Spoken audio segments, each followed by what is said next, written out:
Assalamualaikum warahmatullahi wabarakatuh. Perkenalkan, nama saya Amelia Sarifah Safina dengan NIM 2002102041446. Di sini saya sebagai moderator kelompok 11 yang akan mempresentasikan tentang pengaturan kondisi dan penciptaan iklim belajar yang menunjang kegiatan belajar mengajar di SD.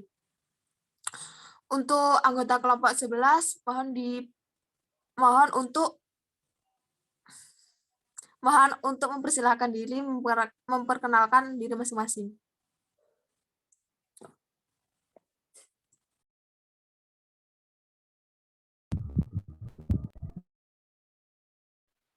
Saya Disa Arum Brilian dengan NIM 200210204090.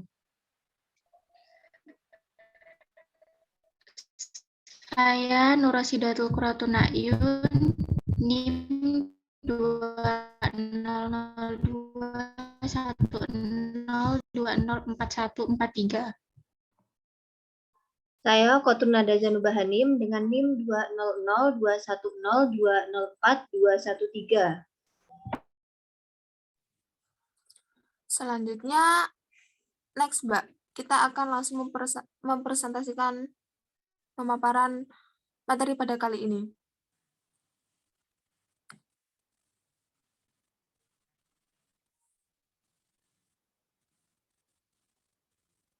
Selanjutnya akan dipresentasikan oleh teman saya. Dalam materi ini yang pertama yaitu yang dibahas adalah kondisi dan situasi belajar mengajar.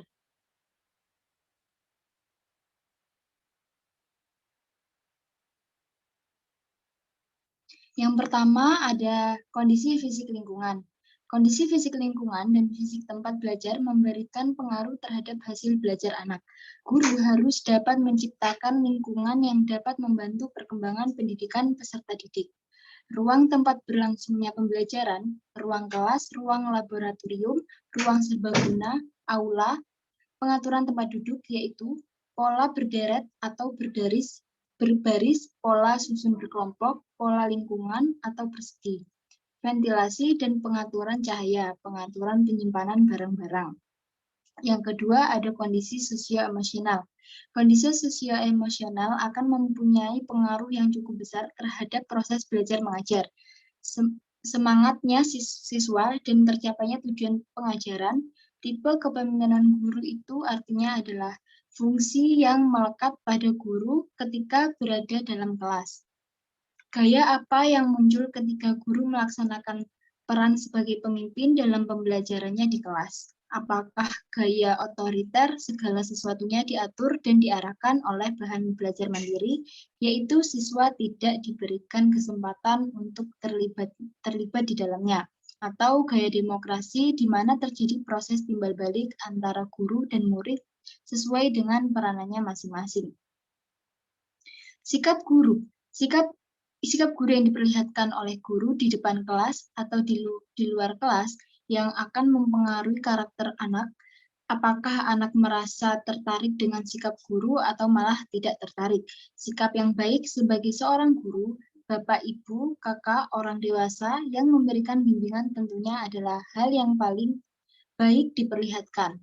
Pembinaan hubungan baik, hubungan antara guru dengan murid harus dibangun berdasarkan fungsi-fungsi dalam konteks belajar mengajar di kelas. Akan tetapi apabila memungkinkan dapat juga dibangun sifat kekeluargaan dan keakraban yang menyebabkan siswa merasa nyaman dan aman berhubungan seperti dengan guru dan bapaknya di rumah. Yang ketiga ada kondisi organisasional. Kegiatan rutin secara organisasional dilakukan baik tingkat kelas maupun tingkat sekolah yang dapat mencegah timbulnya masalah dalam pengelolaan di dalam kelas. Yang pertama yaitu pergantian pelajaran. Ketika terjadi pergantian di dalam pelajaran harus disikapi oleh guru karena dalam proses ini ada jeda kekosongan yang memungkinkan terjadinya interaksi yang tidak diharapkan dari siswa dengan siswa lainnya. Perlu disikapi dengan baik bahwa ketika mengakhiri pelajaran, guru tidak terlalu cepat karena guru selanjutnya apakah sudah tiba dan apabila belum maka masa jeda itu terlalu lama. Yang kedua, guru berhalangan hadir. Guru yang berhalangan hadir akan menyebabkan terjadinya kekosongan dalam proses belajar mengajar. Untuk menghindari terjadinya keributan atau perilaku-perilaku yang tidak diharapkan dari siswa seperti berlarian ke sana kemari, mengganggu kelas lain, dan menimbulkan kerusakan pada fasilitas. Untuk menghindari kejadian seperti itu, maka guru piket harus paham apa yang terjadi dan mempersiapkan diri untuk menutup ketidakhadiran tersebut. Yang ketiga, masalah antar siswa. Masalah antar siswa biasanya terjadi karena kondisi emosional yang tidak terkendali dan tidak terorganisasikan oleh guru. Guru harus memahami karakteristik siswa dan potensi siswa sehingga dapat dipahami keseluruhan perilaku masing-masing dan menekan munculnya konflik di antaranya, seperti upacara bendera. Pada saat upacara bendera, siswa harus diorganisasikan berdasarkan tingkat kelas sehingga mereka dapat tertib mengikuti kegiatan upacara bendera.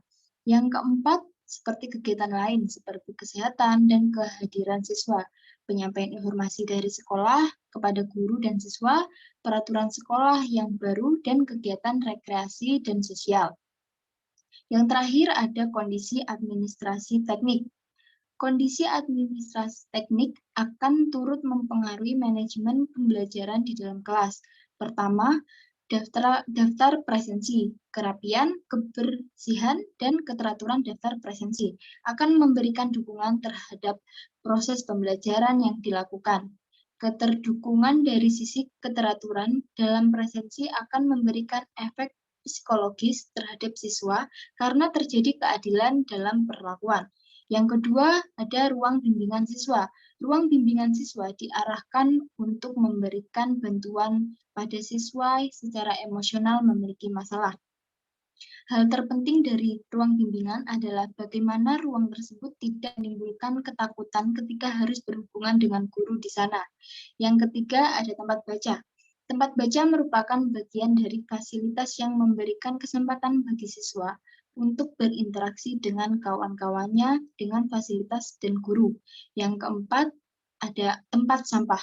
Tempat sampah yang bersih ditempatkan di tempat yang tepat dan tidak mengganggu kegiatan belajar maupun bermain dan juga dapat memberikan dukungan terhadap pencapaian tujuan pembelajaran di kelas. Bau sampah yang berserakan di mana-mana, bahkan siswa yang tidak mengetahui tempat penyimpanan sampah atau karena tidak ada tempat sampah akan berakibat buruk pada kondisi sosio-emosional dan fisik siswa serta ketidaknyamanan siswa. Yang kelima yaitu catatan pribadi siswa. Catatan pribadi adalah alat berinteraksi guru dengan siswanya. Perlakuan-perlakuan khusus yang dibutuhkan untuk masing-masing siswa dapat dilihat dari catatan-catatan tentang siswa. Selanjutnya akan dijelaskan oleh teman saya.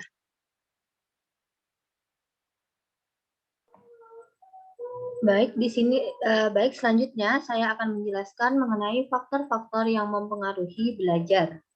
Next. Faktor-faktor yang mempengaruhi belajar. Faktor-faktor yang mempengaruhi belajar memiliki beragam jenisnya. Berdasarkan pengelompokannya dapat digolongkan menjadi dua, yaitu faktor intern dan faktor ekstern. Yang pertama di sini saya akan membahas mengenai faktor intern. Faktor intern merupakan suatu kondisi internal yang ada pada dalam diri siswa itu sendiri. Di antaranya yaitu yang pertama terdapat kondisi jasmaniah siswa. Ketergangguan kondisi jasmaniah yang dialami siswa merupakan salah satu faktor atau kelainan kesehatan yang memberi dampak besar terhadap kegiatan belajar yang dilaksanakan. Berdasarkan kondisi tersebut, siswa akan memiliki imunitas kesehatan yang rendah seperti lemah, kurang darah, ataupun keterbatasan fungsi indera dan tubuhnya. Kemudian yang kedua yaitu kondisi psikologis. Kondisi psikologis seorang siswa dapat terlihat dari perkembangan beberapa aspek yang meliputi inteligensi, perhatian, minat bakat, motif, kematangan, dan kesiapan. Aspek-aspek tersebut dapat dikualifikasikan sebagai berikut. Yang pertama tadi yaitu inteligensi. Inteligensi ini dimiliki oleh siswa yang memiliki pengaruh besar terhadap perkembangan belajar. Pada umumnya, siswa yang memiliki tingkat inteligensi tinggi akan berpeluang lebih banyak dalam meraih keberhasilan dibandingkan seorang siswa yang memiliki tingkat inteligensinya yang lebih rendah. Kemudian yang kedua yaitu perhatian. Dalam rangka menilai keberhasilan suatu pembelajaran, seorang guru harus memberikan perhatian penuh terhadap materi yang diberikan kepada siswa. Salah satu cara yang bisa digunakan dalam kelas yaitu membuat bahan ajar menjadi menarik sesuai karakteristik anak sekolah dasar. Adapun prosedur yang dapat dilakukan yaitu dapat menyesuaikan pembelajaran berdasarkan hobi atau bakat yang dimiliki, berkualitas, aktual, dan mampu merefleksikan pembelajaran tersebut dengan pelajaran yang telah diajarkan pada minggu yang lalu. Kemudian yang ketiga yaitu minat. Minat belajar seorang siswa memiliki pengaruh besar terhadap kondisi belajar di kelas. Salah satu faktor yang menjadi permasalahan saat ini yaitu kurangnya minat siswa dalam mengikuti pembelajaran sehingga siswa memiliki keterbatasan dalam memahami materi yang diberikan seorang guru. Oleh karena itu, guru memiliki peran penting dalam membangkitkan minat tersebut. Aspek yang keempat yaitu bakat. Dalam kegiatan pembelajaran, siswa diibaratkan sebagai sebuah golok, di mana secara umum dapat dijabarkan bahwa golok memiliki dua bagian sisi yang berbeda, yaitu terdapat bagian yang runcing dan bagian yang tumpul atau sisi punggung golok. Siswa yang memiliki bakat dengan segudang prestasi dapat diibaratkan sebagai golok yang runcing. Siswa yang memiliki bakat dengan segudang prestasi dapat diibaratkan sebagai golok yang runcing yang memiliki potensi besar dalam mengembangkan ilmu pengetahuan di setiap pembelajaran yang diberikan oleh guru. Kemudian aspek yang kelima yaitu motif. Selama proses belajar mengajar berlangsung, siswa dituntut mampu menempatkan motif belajar siswa dengan baik. Hal ini dilakukan dalam rangka mendorong minat belajar siswa, sehingga meningkatkan perhatian secara terpusat dan memberi peluang besar dalam merancang dan melaksanakan kegiatan yang dapat menunjang kegiatan pembelajaran. Kemudian aspek yang ke-6 yaitu kematangan. Kematangan merupakan salah satu fase yang selalu dialami oleh setiap individu, di mana fase kematangan ini dapat dilihat berdasarkan anggota-anggota tubuh yang memiliki kesiapan dalam melaksanakan kecakapan baru. Kemudian aspek yang terakhir yaitu kesiapan. Kesiapan dan kematangan ini memiliki ketergantungan yang saling berkesinambungan. Seorang siswa dapat dikatakan memiliki kesiapan apabila dirinya terdapat rasa kesediaan merespon dan beraksi. Kemudian yang kedua terdapat faktor ekstern. Selain faktor intern yang telah saya sebutkan tadi, pengaruh kondisi belajar juga dapat disebabkan oleh faktor ekstern. Hal ini dapat dikelompokkan ke dalam faktor keluarga, faktor sekolah, dan faktor masyarakat. Yang pertama yaitu faktor keluarga. Terdapat beberapa hal yang dapat diterima siswa dalam menjalankan perannya sebagai seorang anak di dalam lingkungan keluarga, di mana hal ini dapat mempengaruhi kondisi belajar seperti didikan orang tua, keharmonisan hubungan keluarga, kondisi rumah, kondisi ekonomi keluarga, kasih sayang dari keluarga, dan yang terakhir yaitu latar belakang kebudayaan orang tuanya. Selanjutnya yaitu faktor sekolah. Terdapat beberapa faktor sekolah yang dapat mempengaruhi kondisi belajar. Di antaranya yaitu metode pembelajaran, kurikulum, hubungan antara guru dengan para siswa, hubungan siswa dengan siswa, disiplin tata tertib sekolah, peralatan atau media pembelajaran, jam waktu sekolah, fasilitas sekolah, dan tugas sekolah. Kemudian faktor yang terakhir yaitu faktor masyarakat. Masyarakat merupakan salah satu faktor ekstern dalam lingkungan luas yang dapat menciptakan kepribadian dan keberhasilan siswa dalam belajar. Pengaruh tersebut terjadi karena keberadaan siswa dalam dunia masyarakat. Hal ini dapat dijabarkan sebagai berikut. Yang pertama, kegiatan siswa dalam masyarakat. Kedua, kekuatan media massa yang beredar di masyarakat. Dan yang terakhir yaitu pergaulan siswa dalam masyarakat. Selanjutnya akan dijelaskan oleh teman saya. Terima kasih Mbak Kotrunada atas pemaparannya. Yang ketiga yaitu mengajar yang efektif. Peran guru, next Mbak. Peran guru dalam pengelolaan kelas sangat penting dalam menciptakan suatu suasana yang menarik bagi peserta didik serta guru memiliki tugas sekaligus masalah. Dalam perkembangannya, tugas sekaligus masalah yang pertama yang dihadapi oleh seorang guru yaitu pengajaran. Guru diharapkan dapat membantu segala usaha peserta didik dalam mencapai tujuan pembelajaran untuk meningkatkan efektivitas yang dilakukan oleh guru dalam proses belajar memiliki 4 langkah yang harus ditempuh dalam memperoleh kelas yang efektif, yaitu yang pertama menentukan kondisi kelas yang diinginkan. Guru perlu mengetahui bagaimana suasana kelas yang efektif dan ideal bagi peserta didik. Dengan demikian, proses belajar mengajar akan kondusif dan efisien.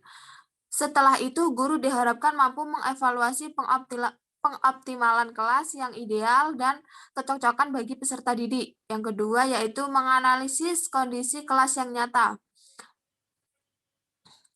Guru selanjutnya menganalisis kondisi kelas yang nyata dan membandingkan dengan kondisi kelas yang diharapkan. Keadaan yang demikian akan merubah pemetaan kelas yang menjadi lebih baik dan efektif. Yang ketiga yaitu memilih dan menggunakan strategi pengelolaan. Guru yang efektif adalah guru yang mampu menguasai strategi manajerial yang terkandung dalam berbagai pendekatan dalam manajemen kelas guna memperoleh kelas yang efektif. Pemilihan strategi haruslah yang paling sesuai dengan situasi yang telah teranalisis sebelumnya. Yang keempat yaitu penilaian efektivitas pengelolaan.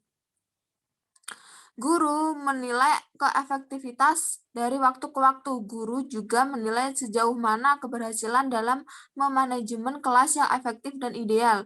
Proses penilaian ini memfokuskan pada 2 perangkat perilaku. Yang pertama, perilaku guru dalam artian sejauh mana guru dalam menerapkan mengajarnya dan menerapkan perilakunya dalam manajemen dan yang direncanakan dan dilakukan. Yang kedua yaitu peserta didik berperilaku yang sesuai, apakah mereka telah melakukan yang telah diharapkan dalam kelas yang efektif. Next, Mbak.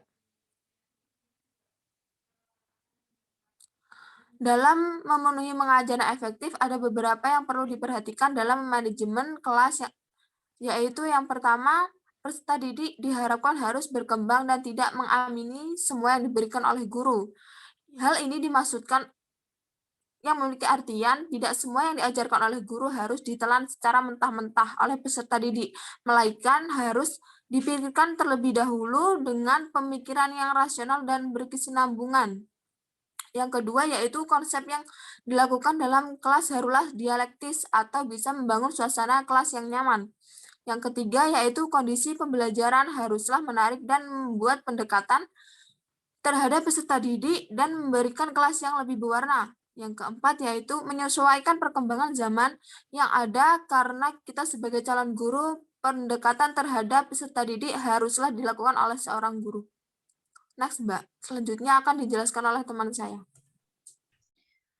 Baik, materi selanjutnya yaitu kelas yang menyenangkan. Kelas merupakan lingkungan sosial bagi anak atau siswa, di mana di dalam kelas terjadi proses interaksi baik siswa dengan siswa maupun siswa dengan guru. Di dalam kelas juga terjadi kontak secara fisik di mana siswa akan berhubungan dengan segala fasilitas yang ada di dalam kelas. Oleh karena itu, kelas harus didesain sedemikian rupa oleh guru sehingga kelas akan menjadi lingkungan yang menyenangkan bagi siswa.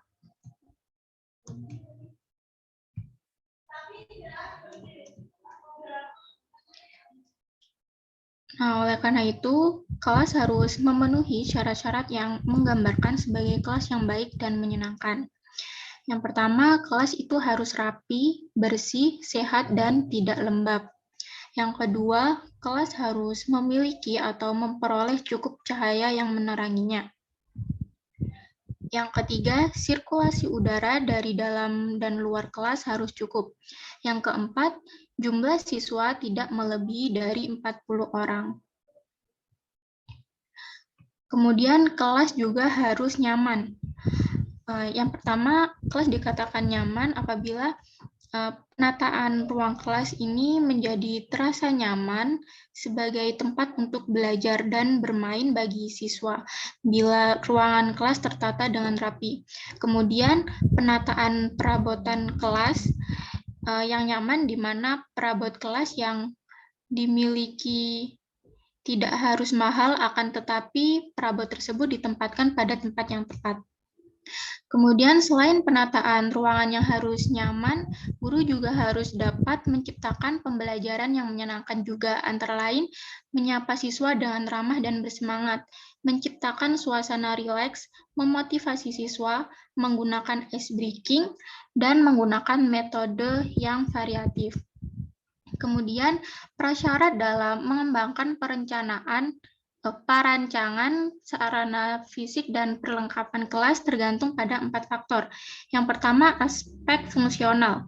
Dilihat dari kesesuaian dengan kebutuhan akan ruang, memperhatikan norma kenyamanan dari pandangan arsitektur dan kaidah internasional, serta terhindar dari kebisingan dan kegiatan yang membutuhkan ketenangan di sekitar kelas.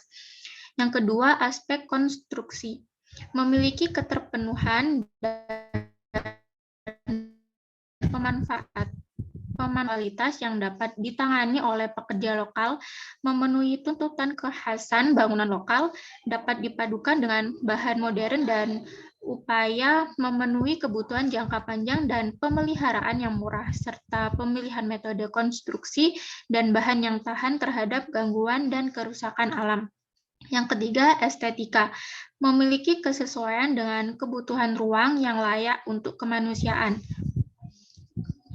Yang keempat, pembiayaan. Masih dalam batas pertimbangan kebutuhan arsitektur, baik dilihat dari biaya per unit, biaya persatuan peserta pelajar. Terima kasih. Saya kembalikan kepada moderator. Terima kasih atas pemaparannya. Apabila ada pertanyaan, bisa ditanyakan waktu diskusi. Terima kasih. Wabillahi taufiq wal hidayah. Wassalamualaikum warahmatullahi wabarakatuh. Waalaikumsalam warahmatullahi wabarakatuh.